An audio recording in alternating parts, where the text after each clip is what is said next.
Hello and welcome to our final solutions video for selective mathematics. So this is our 50th and final revision or solutions video. So good job for making it this far, everyone. And just like always, we'll get started with a short overview and then get straight into the solutions. So our first topic, or our only topic possibly, is converting percentages to decimals to fractions, okay, or in a different order if you want to do that. So the point is decimals, okay, equals percentages over 100. So if we have a decimal that is 0.9, for example, it's going to be 90%, okay? And so that's because the decimal is going to be, right, 90 over 100. Okay, so it's whatever the percentage is divided by 100%. So if I have 0.8, it's going to be 80%, okay, because that divided by 100 is 0.8. Now, if I have a fractions, okay, they're just the decimals, okay, written as their fraction form, as it's when it's divided by 100, okay? So when we say decimals in whole number form, all right, when we think about percentages being converted to decimals, okay, we think of it as percentage over 100. Okay, that is our fraction form now. So if I have 0.75, it's 75 over 100, okay, which is now my fraction. If you want to simplify that, or you should simplify that, okay, it's not a choice, you should simplify that, otherwise you could lose marks. Now, let's get straight into our questions. So we have someone called Annie, bought a book for 40, then increased the price by 5%. So if we have $40, right, 10% of $40 equals $4. So 5% is going to equal $2, which means that Annie raised the price to $42. Now Paul later sold the book for 2/3 of the price. Okay, 1/3 of 42 is $14. Therefore 2/3 should equal $28. Now we have a rectangular garden. The width is 4 times shorter than the length, so the width is 8, the length is 32. Now Lucy's neighbor has a rectangular prison that's similar, okay? So what they mean by similar in this question isn't, oh, they're about the same size. Similar means, okay, they've got the same ratio. So if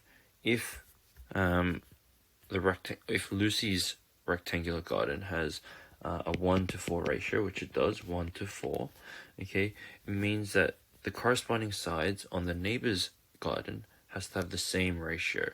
So the shorter side to the longer side will also have a 1:4 ratio, okay? But it's 4 times bigger, meaning that both sides have been increased by 2 or doubled. So it's going to be 16 and this is going to be 64. Okay, now if you add those all up, okay, if you add every side up, then it's going to be 160 meters.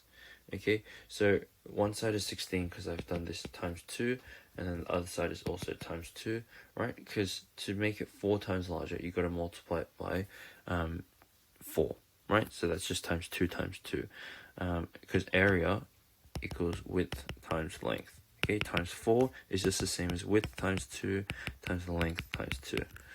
Okay, so we want to double each side in the same ratio. Now, our rectangle A has a length of 13 and width 11, so 11, 13. Rectangle B is 4 times as big as rectangle A. So it's just going to be 13 times 11 times 4, okay, or 13 times 44. So these two multiply to become 44. So 44 times 13, 3 times 4 is 12. 3 times 4 is 12 again, plus 1 is 132, and then 44. So 2, 7, 5.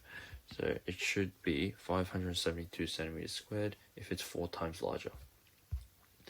Now, question 4, okay, this is just working backwards. So this is 14 is our final number. Okay, if we subtract it by 2 this time, we're going to add by 2 to go back a step. Okay, so this is 16, square the number, which means we're going to root the number. Okay, so it becomes 4. Divide by 0.6, so we're going to do times by 0.6, so 4 times 3 over 5, okay, or 6 over 10, same thing.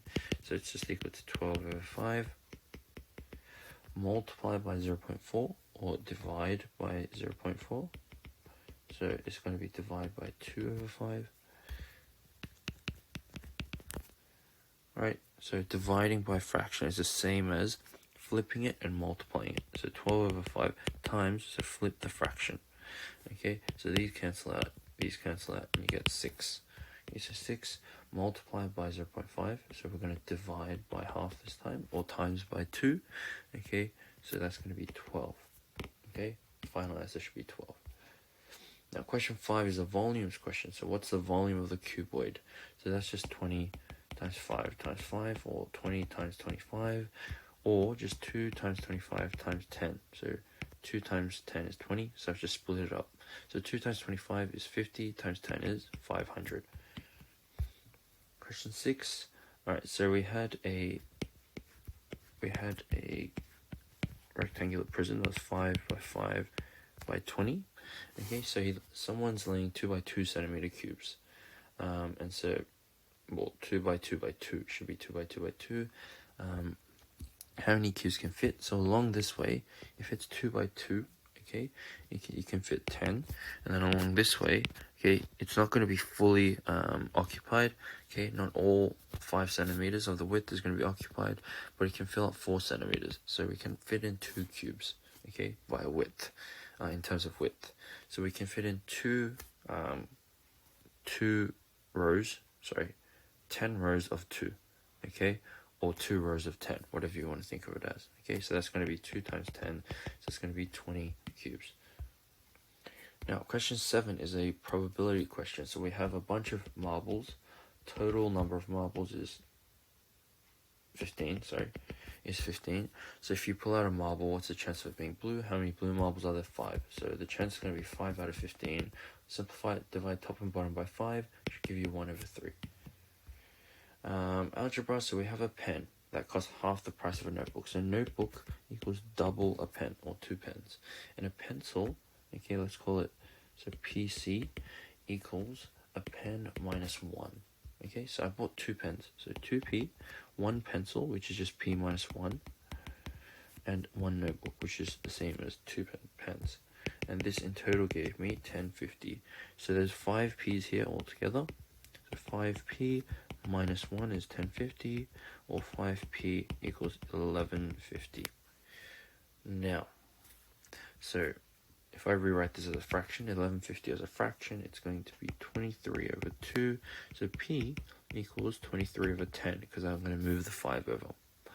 Now, I'm trying to find what 2p is, because I'm trying to find the cost of a notebook. So 2p equals 23 over 5. Okay, so it's just double 23 over 10. So 23 over 10 would have been 230. Okay, double that is going to be 460. Okay, which is E. So I believe this is our last question. So we have a cube. Okay, volume of the cube equals 12 by 12 by 12. So 12 cubed, which is 144 times 12, which is some maths, which I'll do on the side here for you. So you get 2 times 4 is 8, 2 times 4 is 8, and 2 times 1 is 2, 4, 4, 1, 8, 2, 7, 1. So the cube is 1728. Now, we're cutting out little pieces in the corners here. So these little pieces are 2 by 2 by 12, okay, which gives me 4 by 12, or 48, and I have 4 of those. Okay, so that's going to give me 192. So it's going to be 1728 minus 192, which gives me 6, 3, 5, 1, which is part D.